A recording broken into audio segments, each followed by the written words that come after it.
The last toast at the Green Olive. The grand reopening of the Green Olive Bistro was supposed to be the talk of the town for all the right reasons. Instead, it became a crime scene. Leo, the owner, was running around like a headless chicken, trying to make sure everything was perfect. He had invested every penny he had into this place. "Clara, please check the appetizers again," he shouted to the head waitress. Clara rolled her eyes. She was a hard worker, but she was fed up with Leo's constant micromanaging. "Everything is under control, Leo. Just take a deep breath," she replied, smoothing her apron.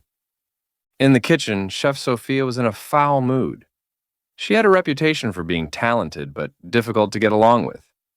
She was currently arguing with Marcus, the dishwasher, who had arrived late for his shift. "If you mess up one more time, Marcus, you're out," she barked. Marcus muttered something under his breath and went back to the sink, looking suspiciously at a small vial in his pocket.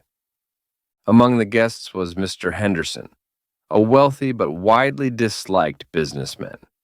He had been Leo's primary investor, but rumors were flying that he was planning to pull the plug on the funding. He sat at the center table with Elena, a mysterious woman who had recently moved to the village. No one knew much about her, but she seemed to have a bone to pick with Henderson. "To success," Henderson announced, standing up to lead a toast. He took a long sip of his vintage red wine, coughed suddenly, and collapsed onto the mahogany floor. The room went silent. Detective Miller, who was dining at a corner table to keep an eye on the local nightlife, rushed over. He checked Henderson's pulse and shook his head. "He's gone. Nobody leave the building." Miller began his preliminary questioning. Leo was shaking.